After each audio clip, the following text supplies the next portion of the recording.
Mummy जी रउआ तिजोरी के चाबी हमरा मिल गए। तू घर साफ करे गल हो कि हमर चाबी चोरावे हो? ले आओ दाने ना दे रउआ ढेर मलकिनी बोल लेनी, अब हम मलकिनी बने।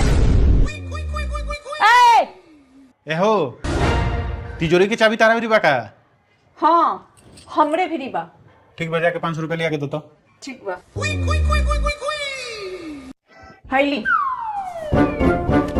कन्या हाँ 1000 रुपया दो तो दूध वाला आइल बा देवे के बा। ठीक बा ली। कन्या ए हो कन्या ए हो कन्या ए हो ए हो।